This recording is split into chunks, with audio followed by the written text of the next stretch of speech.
With the second pick of the 2024 MLB Draft, the Cincinnati Reds select Chase Burns. Is hammered down the left field line and way gone. A solo home run for Alfredo Duno.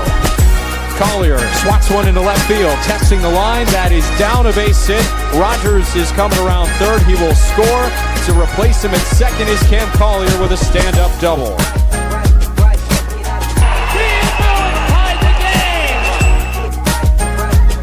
Find it short, up in the air. Arroyo steals a base hit. A swing and a fly ball down the left field line, hooking toward the corner. It is a fair ball, and it is gone. Home run re-signs. Make it two! Cano jumps on the first pitch and lines it to right. Move crosses the plate, and the Tortugas will not say die tonight. Lewis takes inside, throw to second, is on a hop, and it is not in time. And there is stolen base number 50 for Kyle Headley. There's a swing and a fly ball into center. Dunn going back on the warning track, leaps at the wall, makes the catch. Dunn hauled it in. Ball game over. Swing, here's a well-hit ball to right field. Moving back to the wall. Campbell, that ball is gone! This game is tied! That's airborne into the gap, into right field, diving forward, and making the catch is Hendrick. Ian Fu with a skyscraping blast out to right. Daytona is on the board. There's a swing and a fly ball to left. Rodriguez turns around. It's gone just over the wall into the seats. Home run, Sal Stewart. Kind of a high-liner. It got out of here in a hurry. Fly ball center field. Jorge there. And it is caught. Campanon cut and run and caught the ball. Put this game in the win column. Put this winning streak at 14. It's a new club record. Righty sends. Hendrick signs. Throws it out into right field. That's going to be the ball game. Look out, Twin. Look out, Twin. Hendrick comes through. What a play. What a bat for Hendrick, the fans, and the Chattanooga Lookouts.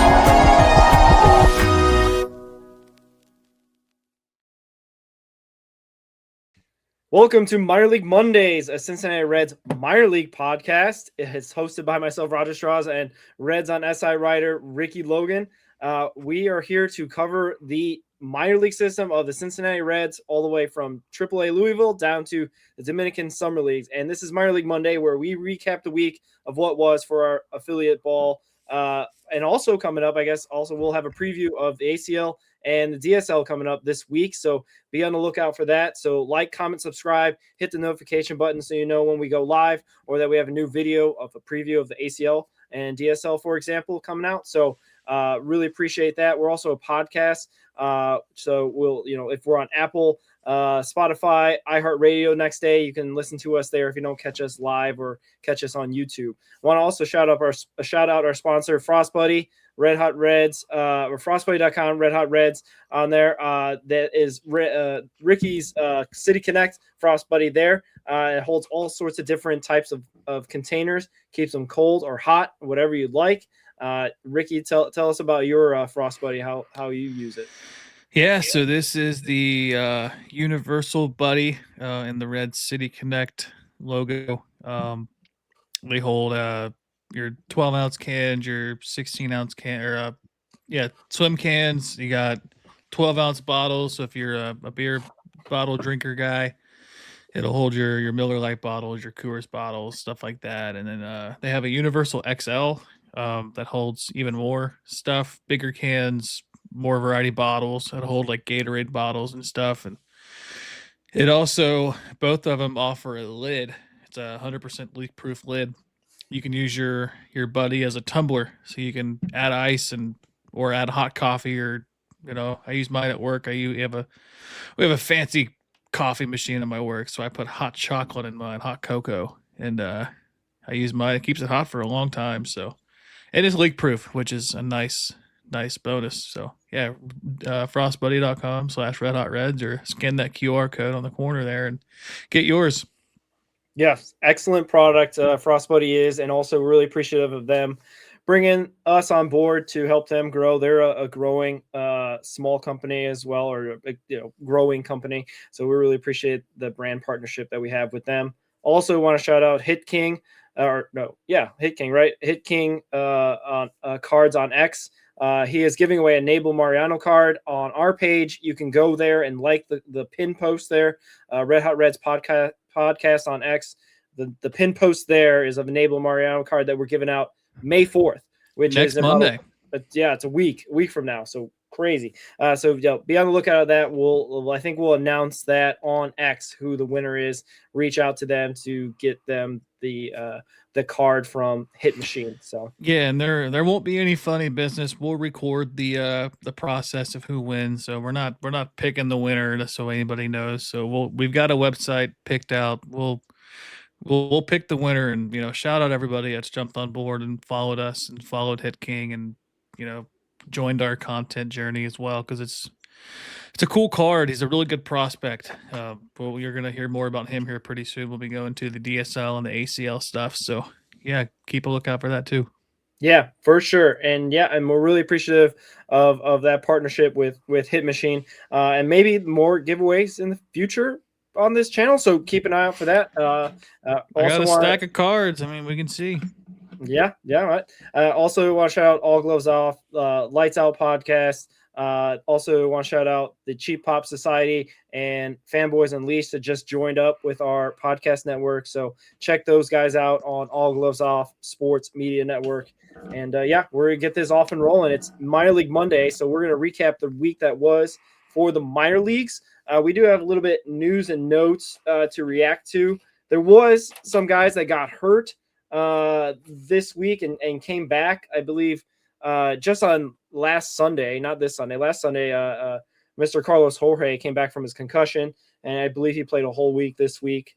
Same thing with Chase Petty. Chase Petty was back and pitched really well, and we'll talk about that in the top performances / Louisville recap as well. The Nick Sando experiment at AAA ended pretty quickly. He got sent back down to AA. I guess he was just up there until Petty and Aguiar are going to come back potentially, but then also he got sent to the IL. So, his week went from bad to worse, I guess. I'm guessing there was some sort of understanding that he wasn't going to be at AAA for the rest of the year. I'm guessing it was just a spot start. Anyway, neither here nor there. Luke Hayden, though, also went to the IL, 7-day IL, and Anthony Stefan was on the 7-day IL, but I think I got an update from our guy, Carrick. He said that he's going to be possibly out for the whole season, which really stinks because Stefan was having a decent season last year, toward the end of last year for Dayton, and was hoping to have a great 2026 in Dayton, but then ended up having some injury concerns. Any thoughts on those guys this week? Injury. Also, Starlin Torres got assigned to Daytona, as we mentioned in our Prospects to Know video. I totally forgot about that. He got assigned to Dayton. So some positive news amongst all that negative news.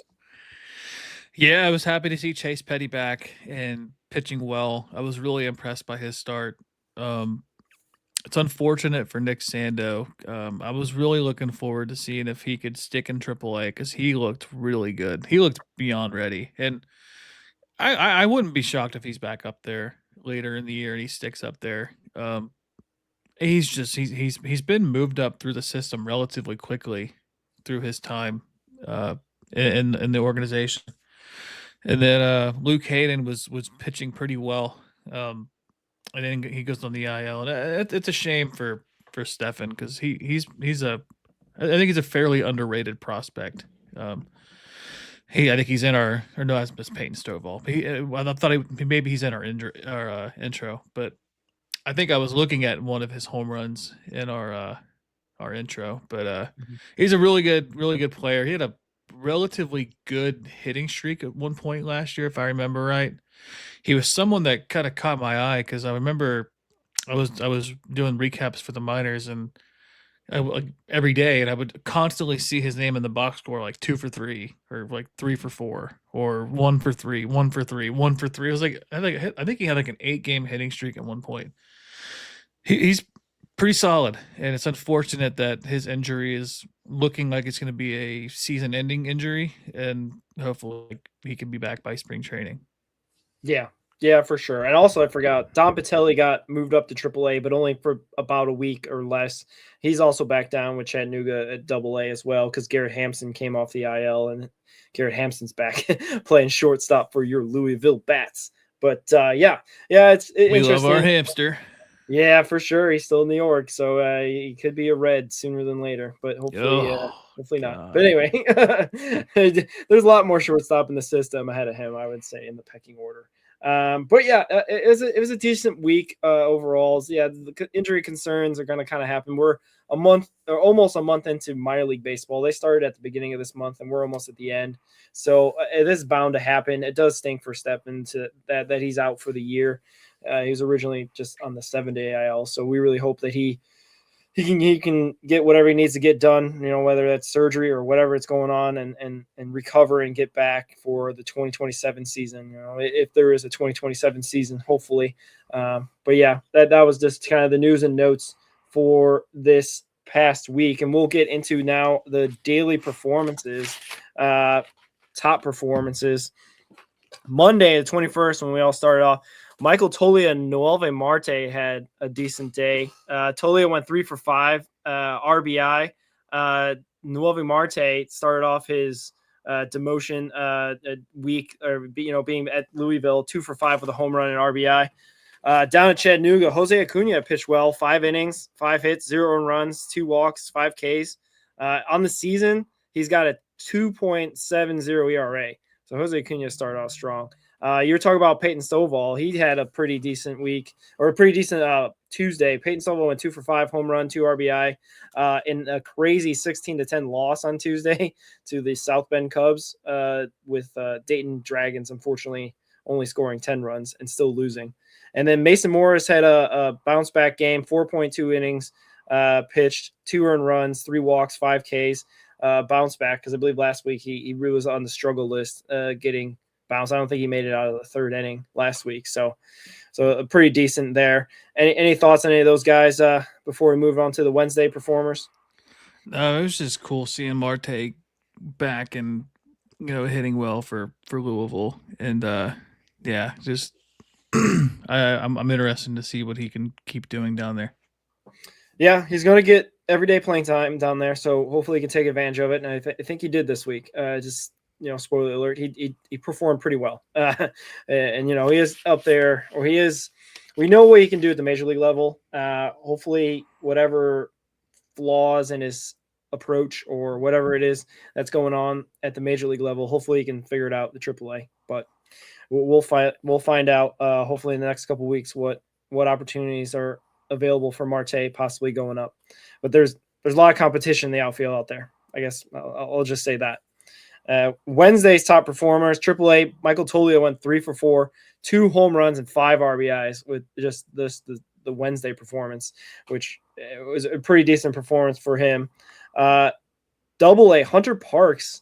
I put this down in the notes because our guy Carrick was talking a lot about him.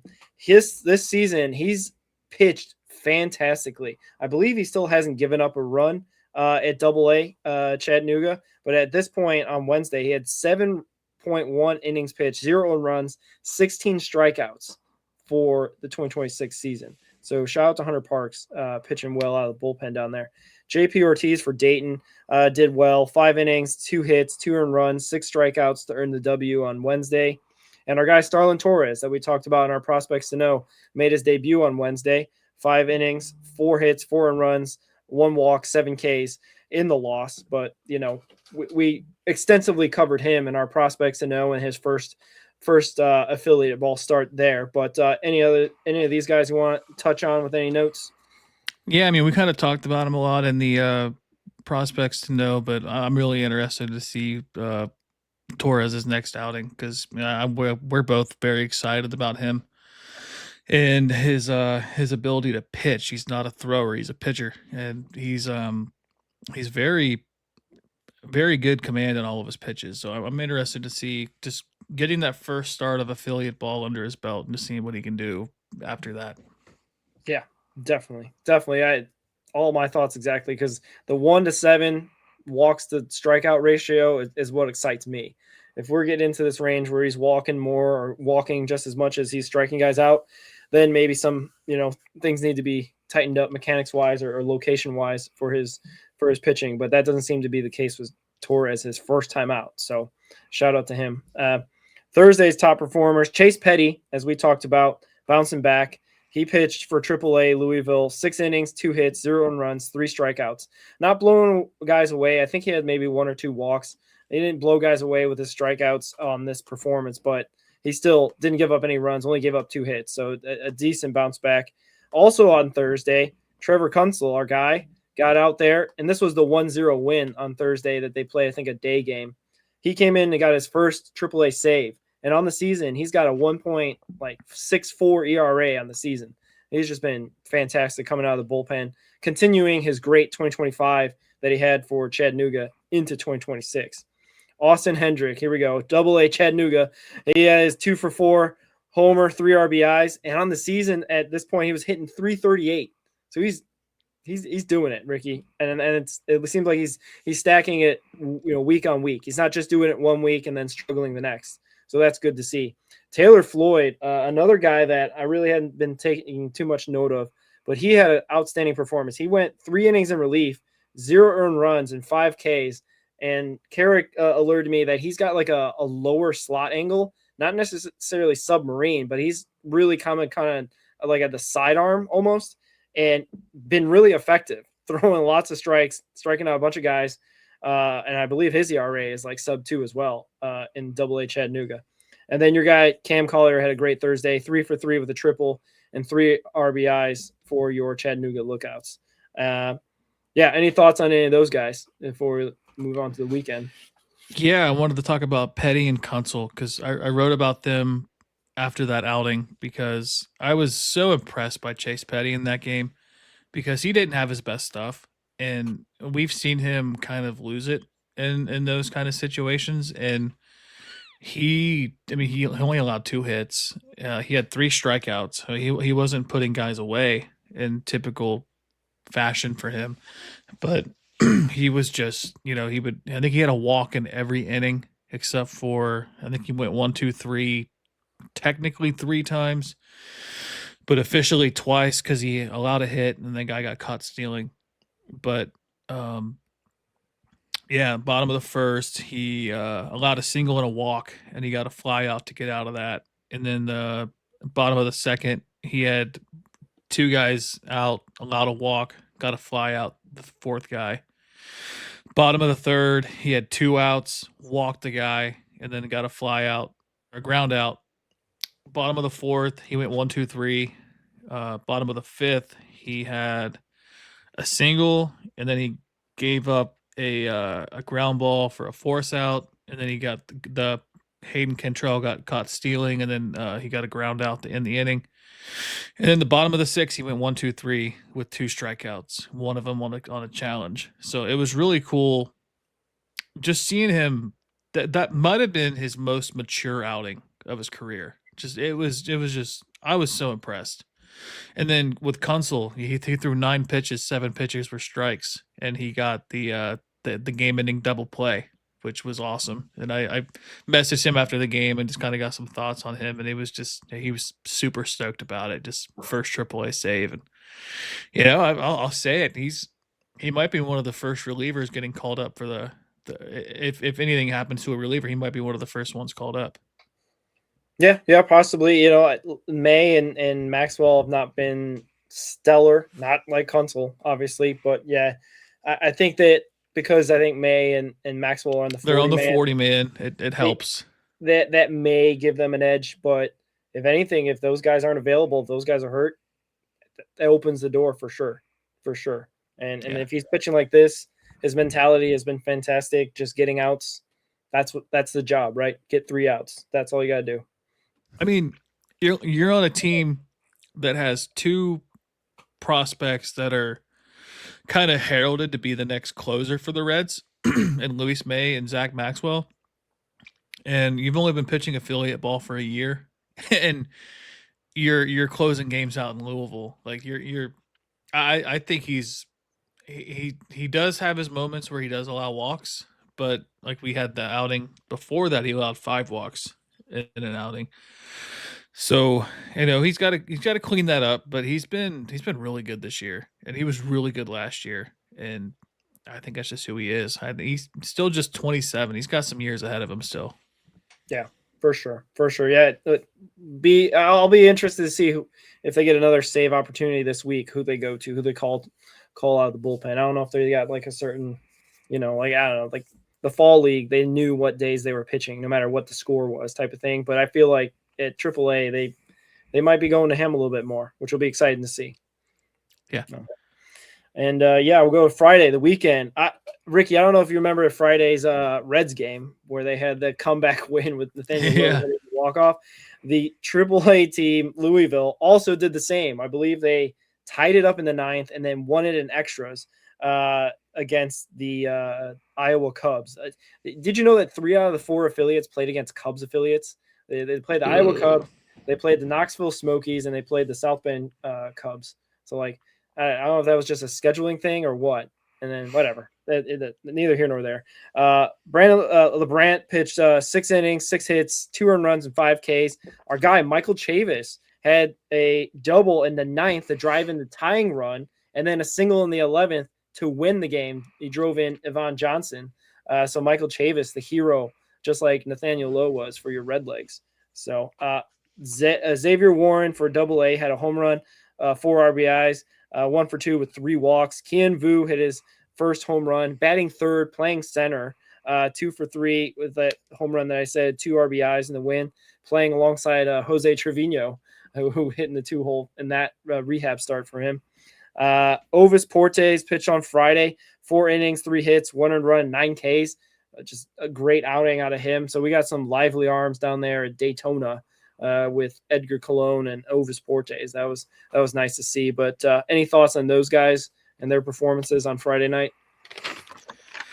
Yeah, it was funny. Real quickly, I remember when I was talking to Trevor Kunsel after the game, when he got his save, I was like, it seems like all of you guys seem to feed off the next outing. Whether somebody has a good outing, the pitcher usually follows it out with a great outing. Or if it's a bad outing, like we saw with Petty and Aguiar and Davis Daniel, all 3 kind of like they'd have a great outing back to back to back, and then they would struggle back to back to back. And I was like, I think I wouldn't be surprised if Leadbrant goes out there and tosses a shutout. And he's like, yeah, that'd be awesome. And sure enough, he goes out there, 6 hits, 2 earned runs, 5 strikeouts. So he had a pretty good outing. Yeah. But overall, like Michael Tolia has looked really good in AAA, and he was one that I was kind of half-heartedly joking about back when we didn't sign Kyle Schwarber. I remember, I think I tweeted same day. I was like, yeah, now we're going to go out there and get Michael Tolia. And you know what? Like, I'm glad we did, because he's playing really well in Louisville. So like, I'm happy about that. And then kind of on a more negative note, I'm surprised with how bad the offense has been at Daytona. Just, I don't know what it is. It's just, like we have 3 guys hitting over, or 4 guys hitting over 250 up to that point on Friday. So if you look, my phone's glitching out on me here. Oh, yeah. If we look at the box score, we have Kyle Henley batting 300, Jacob Friend batting 280, Bernard Moon 270, and then we got Drew Davies 255, and then everybody else is below 195. And Cade Hunter's batting 087, and more surprisingly is Tyson Lewis 192 of 564 OPS. Arnaldo Lantigua 177 average, 577 OPS. Mason Neville 173, 594 OPS. I'm surprised with how the lack of production that we've seen from the guys that we're genuinely really excited about and have a lot of talent. Yeah, for sure. Daytona's been kind of weird. Like you said, aside from like the top 3 hitters in the lineup, 1, 2, and 3, it's been under 500 and struggling a lot. Even like Ichiro Kano and Davies has been all right, but he hasn't been playing every single day, and he usually hits 8 or 9 in the lineup. So it's kind of rough. That's why I'm trying to point out the outstanding pitching performance out there with Edgar Colon and now Portes, is because there may not be a lot of hitting performances to highlight. Although on Saturday, Jacob Friend is on my list here. He went 3 for 5 with a home run and an RBI, and he might be one of the only guys on that team. And being a catcher, and he also plays a little bit of outfield, I believe, if he's not catching and Cade Hunter's in. He's been one of the real lone bright spots down there. He's got 4 home runs. Yes, he had a great week this week. I think he's tied for second in home runs in the Florida State League, which is a hard league to hit home runs in, as we all know. But like following in tradition, Alfredo Duno, another catcher that's catching on at Daytona. I don't know. Jacob Friend wasn't really on the radar for our top 30 or even our honorable mention list. So maybe we got to start paying a little bit more attention to Mr. Friend. Alexander Vargas also had a good game. And the reason why I put him in the notes for me is that he's hitting 346 on the season. And if you remember back to Jonathan Harmon's note of what they would do every time they won in Dayton last year when they went 18 for 19, they were like, thank you, Vargas. Like, his winning is translating to Chattanooga, who's one of the best records in all of baseball. They're like 15-4. Like, I don't know. He's good. He's a winner, man. Like, he's a winner. And it's productive too. Yeah. I understand he was a pretty decent defensive shortstop and second baseman, but man, he's taking at bats because he's playing second base and shortstop at Chattanooga, which is, where we have some of our better prospects like Leo Balcazar and Cam Collier in the infield. So like, if he's getting out there and taking up this time, he's not no slouch, right? From the New York Yankees organization, got DFA'd. Maybe there's something there. Yeah, and Jacob Friend was drafted in the 6th round in 2024. Okay. Still pretty young, 23 years old. Be a friend, tell a friend. Jacob Friend's pretty good. Very good. I like it. And if he's going to be on the show, man, it's going to be nice to have him. We'll give him a little nickname, calling card, if anything, what have you. But yeah. Jacob Amigo. Jacob, for sure. All right, and then Sunday, the top performances. Our guy Marte went crazy, 4 for 6, 3 runs scored, RBI, and has just been killing it since he got sent down to AAA. And we'll probably be talking about him a little bit more in the Louisville recap as well. Yvonne Johnson in the first inning had a grand slam and 5 total RBIs for the day. I think AAA Louisville just killed it, won 12-2 today or something like that. 12-6. 12-6. Ruben Ibarra on his 27th birthday, 2 for 4, 2 RBIs down there in Chattanooga. Nestor Laurent combined with Nick Lodolo for 15 strikeouts and no walks today. Nestor Laurent went 4 innings, 2 hits, 8 of those 15 strikeouts. So he had majority of those strikeouts, which was great to see as Dayton won. And get this stat, Ricky. I was listening to, our guy Tom Nichols, the radio voice of the Dayton Dragons, 980 WONE. He said every single series Dayton's played in, they've split. If you notice, the record is 12-12 because they've in the 6-game series they've played, it's 3-3. They've just split every single series. So, and that's what they did today. They salvaged the series by splitting it 3-3. And then again, be a friend, tell a friend. Jacob Friend today went 3 for 5, 2 runs, scored a home run and an RBI. So yeah, we might be talking about this guy a lot more. And it looks like you already coined him a little nickname phrase. I don't know what you call it. Calling be card. a friend, tell a friend. Jacob Friend's really good. Yeah. All right. If you want to come on the show, Jacob Friend, anytime. But yeah, always welcome. Any thoughts on any of those guys? Marte, Johnson, Big Rube Ibarra, Nestor Rant, or tell a friend, be a friend, Jacob Friend? No, I think you highlighted everything. Like they all had crazy days. It was cool seeing Yvonne Johnson hit a grand slam. And like one thing I wanted to highlight about today, we can talk about it more in the Dayton recap, is while Duno didn't have a hit, he drew 3 walks today. And I was glad to see that because he's hitting below 200 in Dayton, which is a surprise. But then again, he's never played in cold weather, which is something. So I think once the weather gets warm, I think he'll be okay. Yeah, this is kind of his second straight week of kind of struggling. Last week really struggled, but yeah, you're right. He's around 200, but I mean, he's got some guys around him that help out with the offense. You know, Carlos Sanchez has been great. Ryan McChrystal has been great. Kian Vu is coming online, so like maybe when those guys are kind of starting to get hot, he'll start to see a little bit more fastball, starting to see a little bit more pitches. I don't know. It's funny you said that it's like getting colder. It was cold at their home opener on April 7th. It was like 40 degrees. Right now it's like 87, 70 degrees. You think he'd be a little bit more comfortable with this, but neither here nor there. We're getting to a point of the season where he hopefully will start warming up and getting into it. He's been playing a lot of catcher lately, which I think was the game plan, maybe just to kind of see if he can handle that load. Almost every single day at catcher. I haven't seen it. Maybe one or twice a week he does DHing, but yeah, that's usually like McChrystal's DHing or playing first base if Duno is catching it in the game. Yeah, and we can talk about McChrystal too. He's just been really good. I like him a lot, and I think him being there with Duno can kind of push both players to be better. For sure. And you had that piece on him that came out this week that was really good on McChrystal, and he's hitting, like I think I said, 367 or 350 something on the season, which is crazy. I think he might have had a 0 for 4 today or on Saturday that lowered it down to 320 or something like that.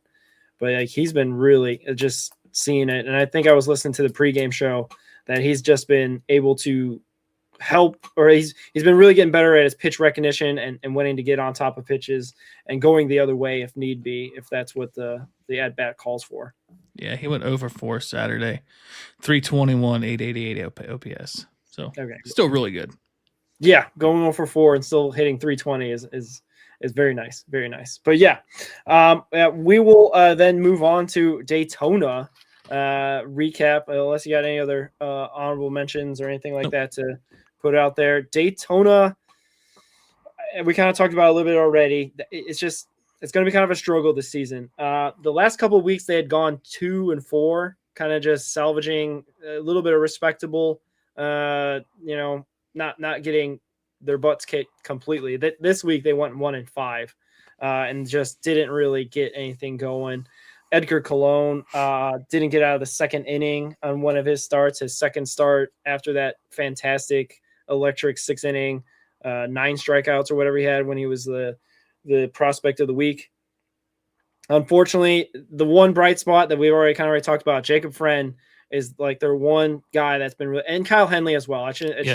He's been stealing lots of bases. I think they've been batting him leadoff and playing center a lot, which is great because he's going to get a lot of at-bats, going to get a lot of chances to steal bases on the base paths. But I don't know, Ricky, what is your reading on Daytona and their kind of not so great week? Yeah, I think just overall, I think their offense is just not very good. If we go to today's game that gives us the updated stats for the season, we finally see some guys over 200. We got Lantigua's at 211, Cano's at 206, but he went over 4 with a walk today. I mean, Jacob Friend has been a pleasant surprise. 333 at 1213 OPS. Just, and Bernard Moon is kind of like I kind of comp him to Francisco Urbaez a little bit. He's hitting 250 with a 794 OPS. He's a pretty decent player. I'm kind of liking what I'm seeing out of him. Yeah, big day from Lantigua today. 3 for 5, 2 RBIs. I want to see more. Like Tyson Lewis didn't play today. They're giving him an extra day off. I remember because when he got called up last year, Lewis, we were ecstatic because he had that huge game in his debut game, right? He had a double, a home run, and 2 stolen bases or something.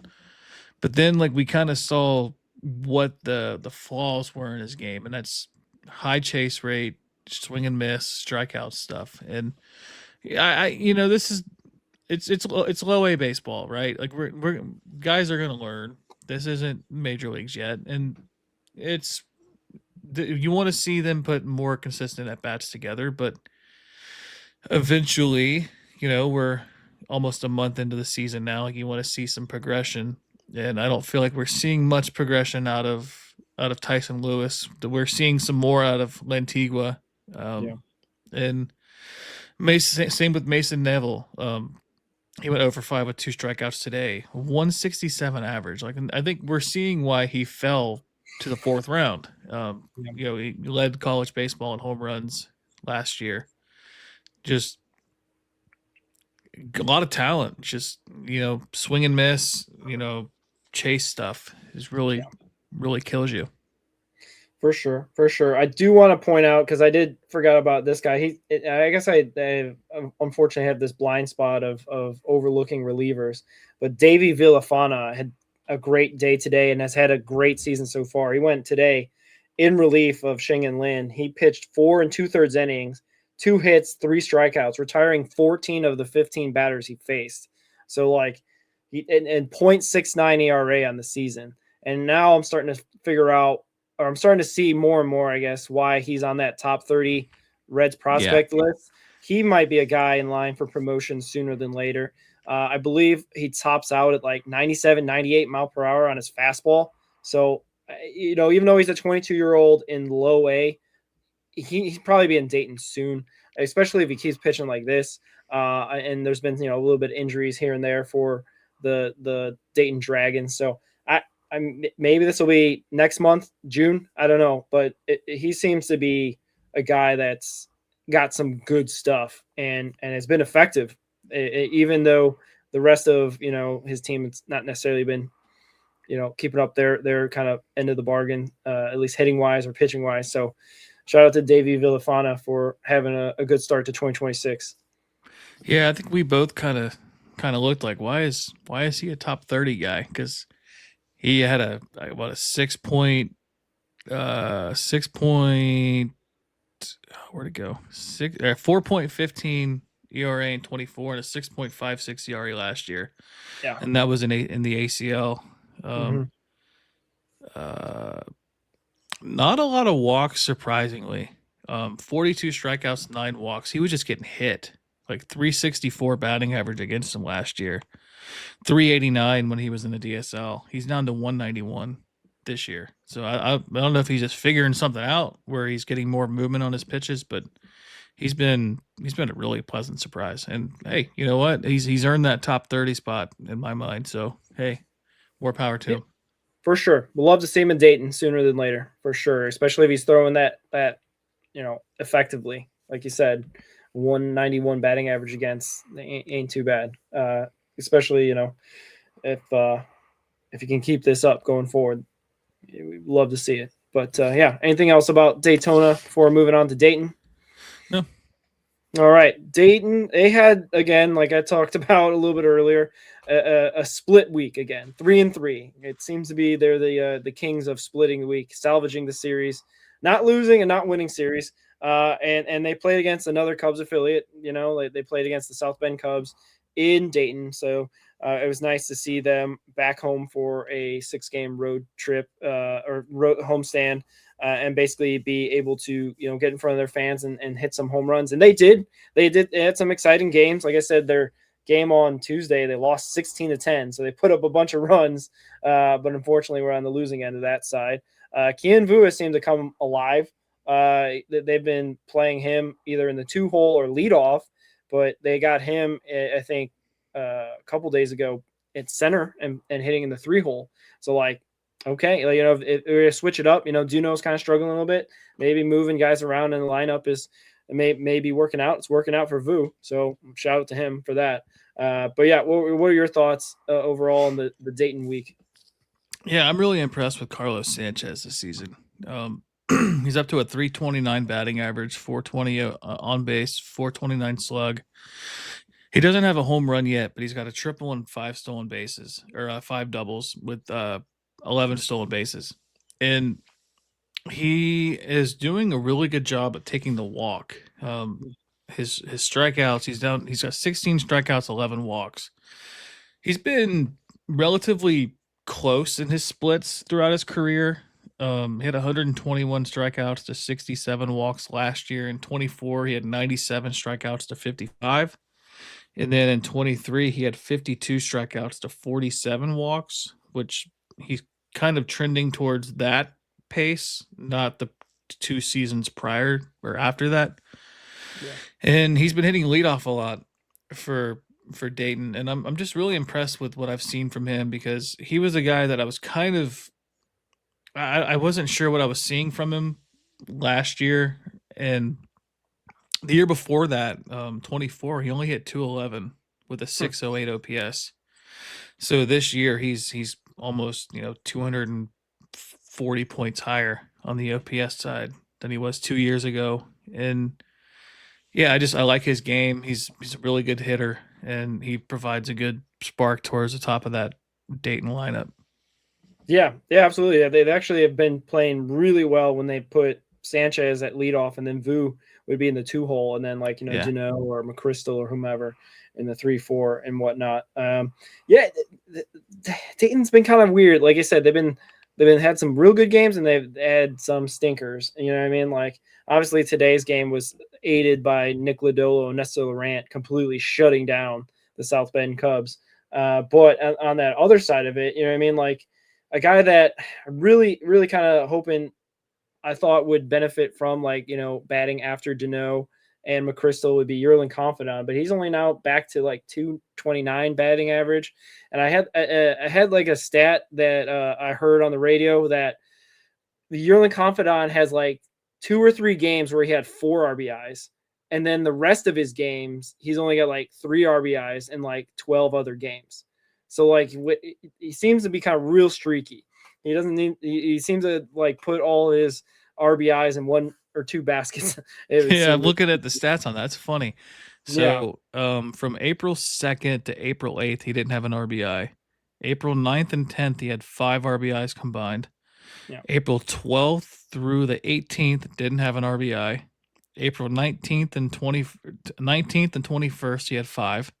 And then he had 0 RBIs from the 22nd to the 24th, and he had an RBI on the 25th. Yeah. That's funny. Real streaky, and that's – I don't think that bodes well for him, to be honest, because I thought this would be a season where he kind of start putting together, having opportunities to get, guys in, either with RBI opportunities or just, maybe hitting some more home runs.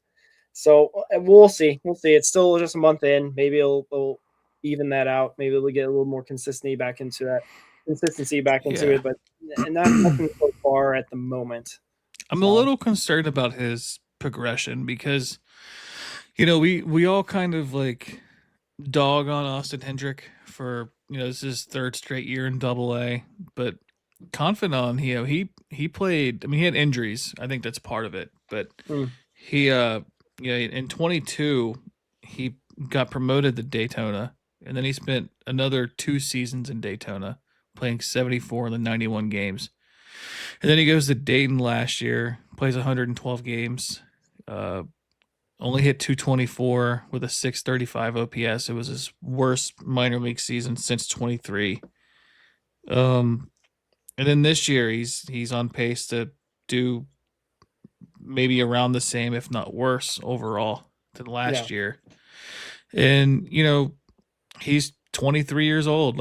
He's only a year younger than Austin Hendrick, and he's still in high A. And at least with Hendrick this year, we're seeing the progression from him. And it could earn a spot at AAA soon. There's just so much talent at AAA. It's kind of hard to move him unless you're moving somebody. Like I said on the show yesterday for TJ Friedel. We got to do something with TJ Friedel, or because you can't justify moving Bleday back down to AAA. I don't think you can justify moving Hines back down to AAA. But yeah, Confidant is a guy that he has a lot of power. It's just not showing. Yeah, that's true. It's weird. Like I told you, when I saw him in person, he seems like a Reese Hines, like a Will Benson size of a guy, at least tools wise. And it's just 6'4", 170. Yeah, I think he's bigger than that. He seems to be maybe that's when he was first came to Dayton. We measured in that. But anyway, so yeah, I don't know. We'll keep an eye on him. Keep track of it. I'm still hoping that he can put it together, like I said, with some better players that have kind of been put into Dayton this year, as opposed to kind of last year where they really struggled out the gate and kind of figured it out late. We'll see. We'll let you know what happens to Yearling Confidant going forward and all these other guys at Dayton. But any other thoughts about Dayton before we move on to Chattanooga? Nope.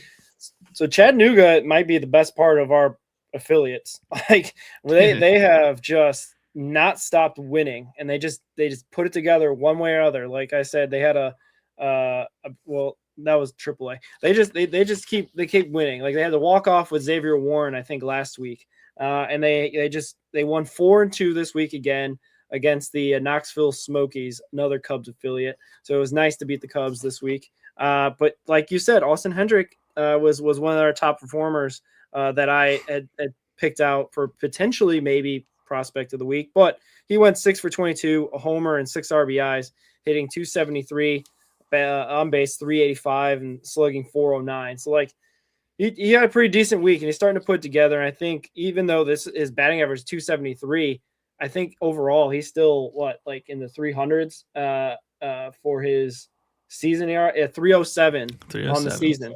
So even though this week was a decent week for him, but actually below his standards going into this week, which is nice to say, or nice to see that he's kind of starting to put together, like you were talking about just a little bit. But I mean, this team has a lot of talent. I mean, we were pointing out Alexander Vargas. He's hitting 339 on the season, and is just carried over that winning mentality they brought from the Dragons last season into Chattanooga, because they're 16-5 on the season, Ricky. Like it's kind of getting ridiculous, to be honest with you, how this team keeps winning and they just keep churning it out. I don't know. You got Carlos Jorge, who's back, who's a defensive wizard and is also hitting 316. Cam Collier starting to get it figured out and hitting better this week.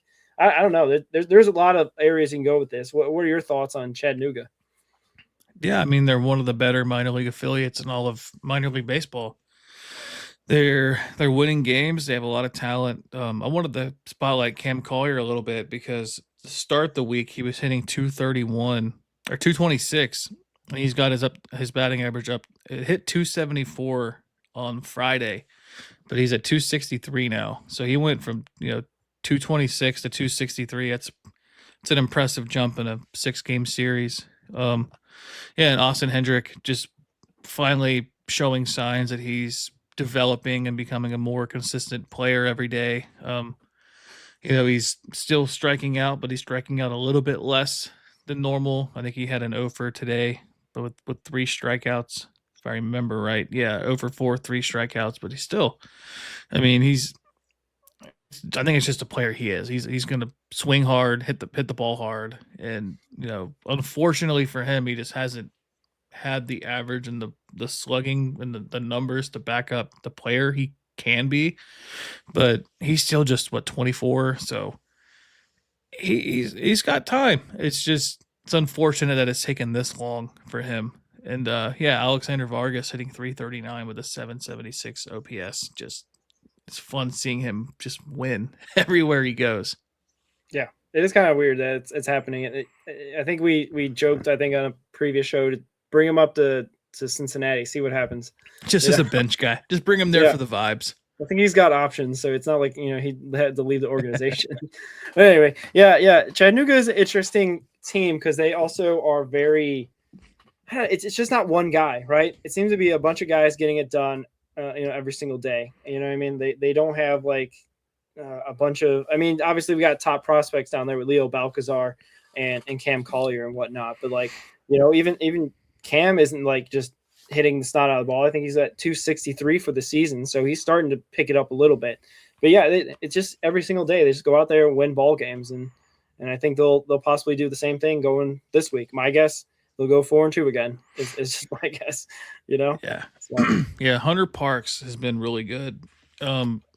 He's from 2021 8th round pick from Florence Darlington Tech Junior College out of South Carolina. If you've ever heard of that, shout out to you.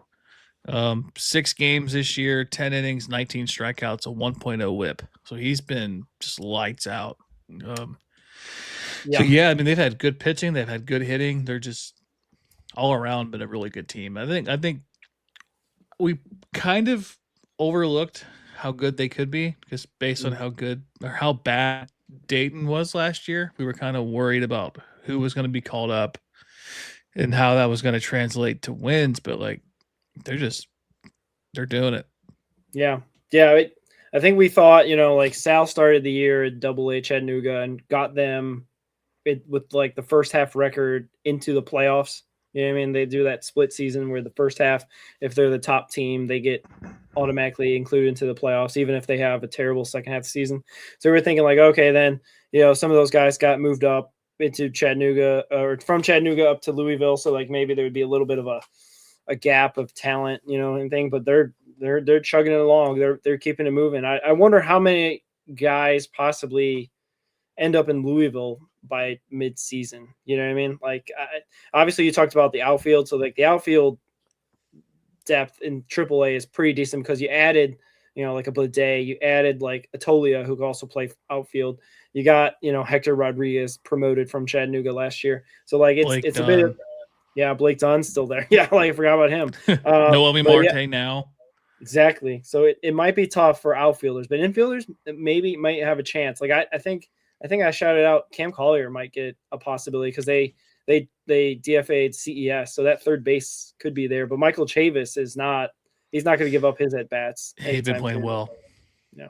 So I don't know. What are your thoughts? Who do you think the first Chattanooga guy? Just a random question. Who do you think would be the first Chattanooga guy moving up, or it could be a pitcher? Probably. That's probably what's going to be, right? If I'm looking at a pitcher, Hunter Parks. Okay. He's been really good, but I think that just depends on what they do with Maxwell and May and Lyon Richardson too. We'll talk about him too. He's been really good this year. I mean, it's been a lot of good talent, but I guess if I had to pick a position player, I'd probably say Cam, but he's going to show me more, just a little bit more. He's heating up, which is nice to see. And, I'll go out on a limb here. Austin Hendrick. I think if he can keep this up, give me 3 more weeks of this, I think he's up by June. 3 weeks. Yeah, if you could get 3 more consistent weeks, that'd be great. I guess we already had that answer. I guess that was a dumb question I asked because Nick Sando and Don Patelli got moved up. That's different, though. But that wasn't, I guess, a real... They weren't consistent. Yeah. They got sent back down. But I really want Sando to be moved up. That's the thing. Especially the way he pitched. So I think he will be, though. Hopefully, after he comes back from that IL stint, hopefully it will be better and bigger and better. And Don Patelli, we'll see. I don't know. I guess that was also an injury replacement type situation as well. So yeah. All right. Well, yeah. Moving on to Louisville. Louisville had a pretty decent week as well. They went 4-2, and mostly off the back of 2 big guys that we're going to talk about a lot. Noelvi Marte and Michael Collier had just monster weeks. I mean, I don't even know. Like I don't want to spoil it, but like these 2 guys probably might be the prospect of the week because of the week they had. They were both hitting over 400 for the week. They both had over 12 hits each. And they both had 2 homers and multiple RBIs. I don't know if you want to go anywhere else on this. I know we had a decent performance out of Chase Petty coming back. Lyon Richardson's been pitching well. Trevor Kunsel's been pitching well. You know what I mean? It's kind of been they've been one of the better parts of our affiliate ball too. They haven't won as much as Chattanooga, but they're 15-10 or something like that. So they're a winning part of this organization. But what are your initial thoughts on Louisville this week? Yeah, I mean, I'm probably going to go back to it, but I was just so impressed with Chase Petty. It was everything that I've wanted to see from him over his career. Mm-hmm. He had his major league debut last year. I think I kind of think of that when I think of this game that he pitched today, because he obviously didn't have his put away stuff in his major league debut, and he gave up 9 runs and 2/3 of an inning, or was it 2 2/3? It was a short outing, whatever it was.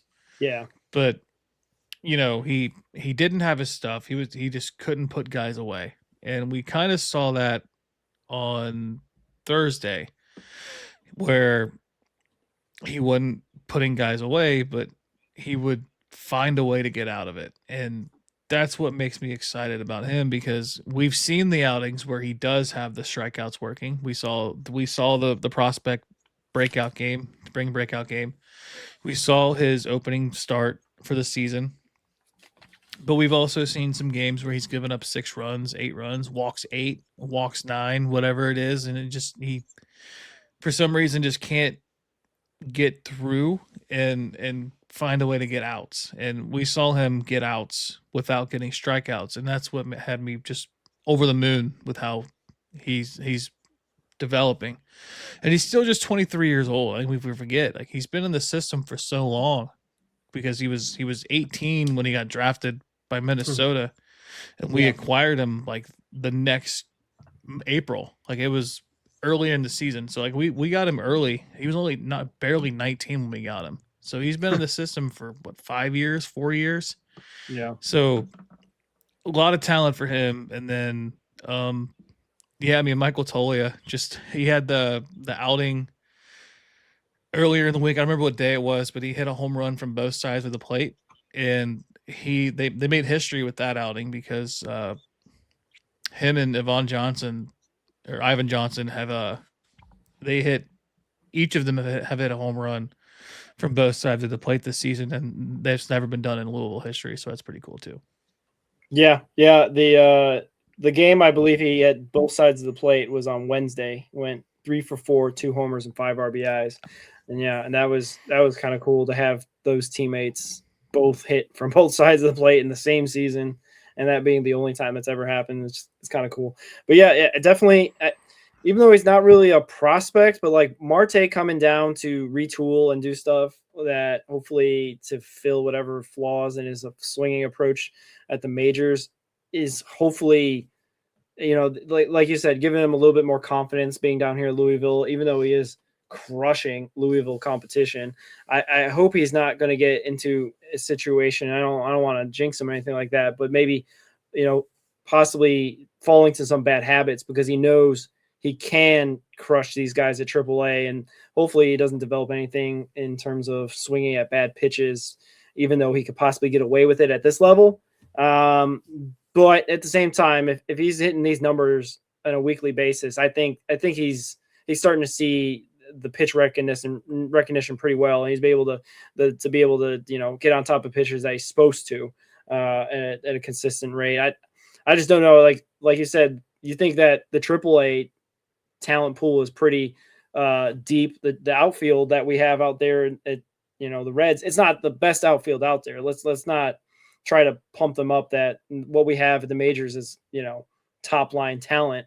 But those guys, if they're producing, Myers, Bleday, Reese Hines, Benson, Friedel, there's no spot for Marte yet. So, at least he's playing every single day. That's something that probably he wouldn't be doing if he was on the Reds right now. So we can at least take this, this positive week, and hopefully he can build on this positive week and continue to develop whatever he needs to do to get back up to the majors.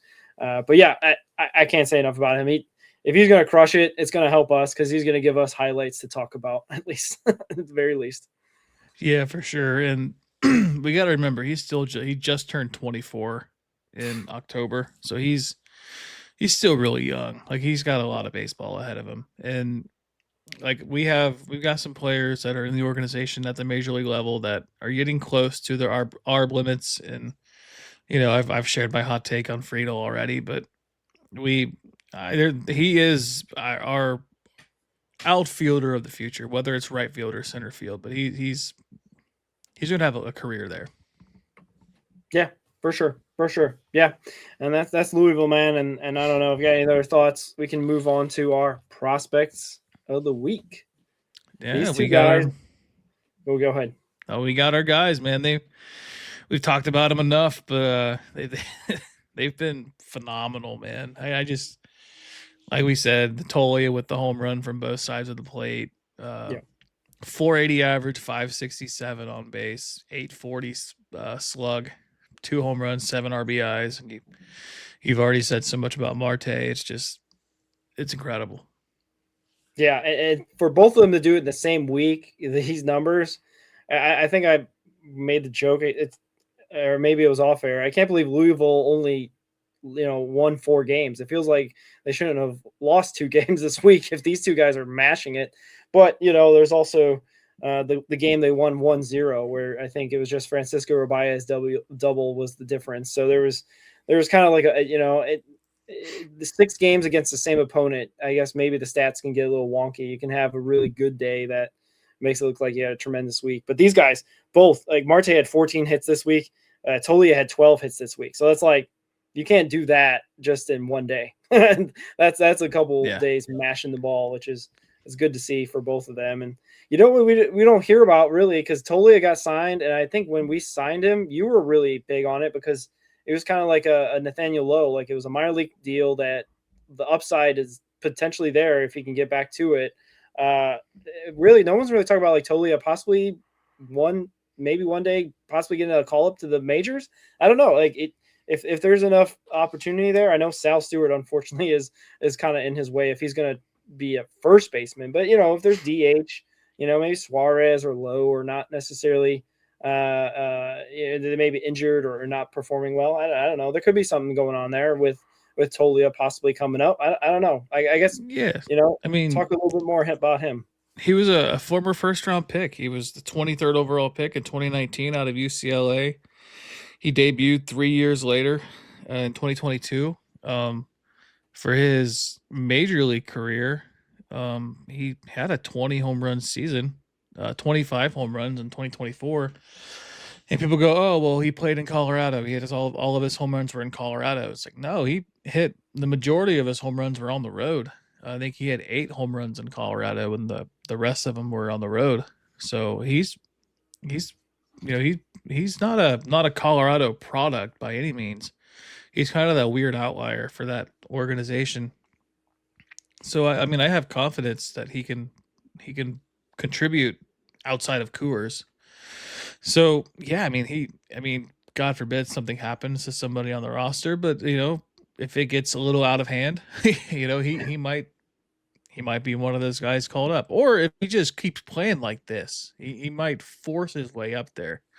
Like, he's not on the 40 man, so that kind of limits him. But yeah, I mean, we've seen some crazier things. We saw this team DFA Jamer Candelario, so who knows what can happen.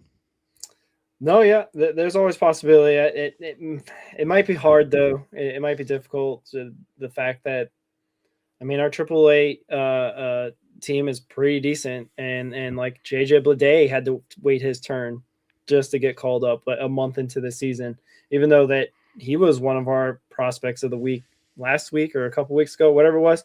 So like it's tough. I mean, there's only 26 man roster. There's only 26 guys that can be up there, and 13 of them have to be pitchers. So you can't have any situation where you're,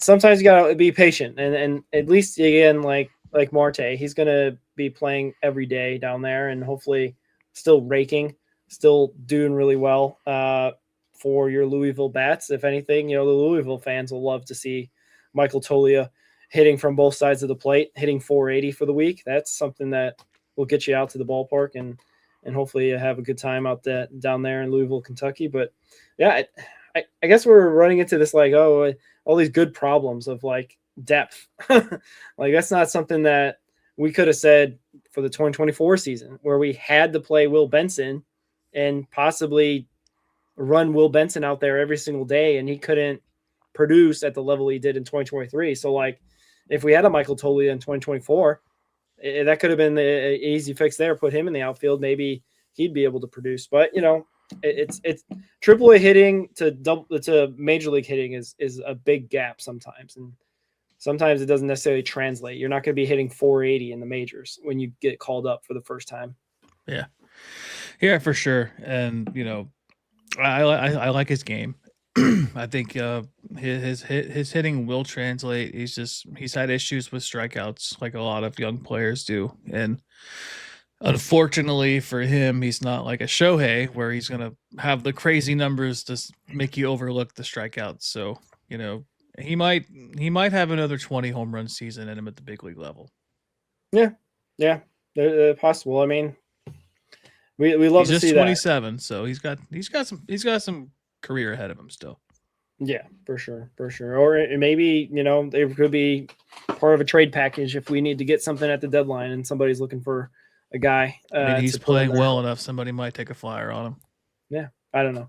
That'll be a question when we get further and further into the season with all these pieces, I guess, if we're going to make any deals or hopefully not give up the future Sal Stewarts of this organization. But yeah, I don't know. If we're in the win now mode, there may not be baseball next year. We might as well try to put all our chips in a little bit to try to get maybe another starter, since our starters are sometimes hurt. But anyway, future podcast for that for sure. But yeah, any other thoughts about prospects of the week or any other notes on these guys this week? No, just shout out Lyon Richardson. I'm actually going to write about him tonight. I'm going to have a piece out on him here soon, so I'm gonna get that out there. Yeah, unfortunately, but fortunately, he had his first earned run of the season today. He's got a .59 ERA on the year, and I think he went like his first. I had written down here first like 13 or 14 innings with no runs, and where did it go? Yeah, 11 strikeouts in his first 13 in a third inning. So like.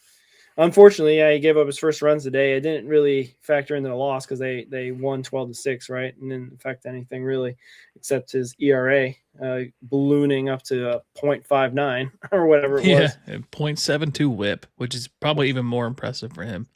So company man Lyon Richardson might be in line to – you're talking about Kunzel. 5 walks. In how many innings? 15? 15, yeah. Wow. Okay. We'll take good. That. 115 batting average. Wow. That's elite stuff. So I guess just a quick question. He's a reliever now, right? Like this is no longer the Lyon Richardson trying to make him stretch him out to be a starter anymore, is it? Sounds like it, yeah. But I think the issue is I think he's no longer on the 40-man because he was DFA'd and signed to a minor league contract. So they would have to make some moves to get him up. But what I don't know. Like I think you're gonna have to make a decision with Maxwell and May. Like I don't think both of them are gonna develop into the pitcher that you want them to. I think unfortunately you're gonna have to choose one, and there's probably gonna be a DFA or a trade or something of one of those guys. But you run the risk of trading them and then become like an all-star closer. Yeah, and both of them have really top tier stuff. So trade value might be pretty decent for either one of them. It like you said, in previous stuff like that, their control may not be there for major league readiness yet. But you know what? We took a flyer on Kyle Nicholas. You know what I mean? So like, and look how that worked out. But that's maybe, the good Kyle Nicholas, bad Kyle Nicholas, because he had that one outing where he struck out the side and was 1-2-3. So like, I don't know. Is that kind of what Maxwell and May they could be like that? Maybe. I don't know. They're not showing exactly top tier stuff at the moment, either of them. I think both of their ERAs are above 5 or something like that for them. But yeah, I don't know. It'll be interesting to see what they do with them. You're right. Yeah, fun fact, Lyon Richardson's listed as a switch hitter. Huh. Is he bat ever? I don't think so, but fun fact, he is listed as a switch hitter. Cool. Good for him. Maybe one day we'll go back to the old ways and pitchers will be hitting again. Get rid of the DH in the National League. Maybe one day after the CBA talks. Maybe. Maybe. I don't think Nathaniel Lowe would like that, but yeah. Yeah. Any other thoughts about the minor leagues? What's going on? No, they're gonna have a good off day on Monday, and we're gonna see hopefully a winning week from our Tortugas. Yeah, or at least a split series would be progress in the right direction for them. Just winning 3 games. We'll see. But yeah, it'll be another nice 6-game stretch for all these guys. But we'll keep you updated on all that with either tweets or updates and highlights and what have you. So keep it glued here. We really appreciate all you that have supported us in this venture in Minor League Mondays covering the minors. But yeah, until next time, go Reds. Go Reds.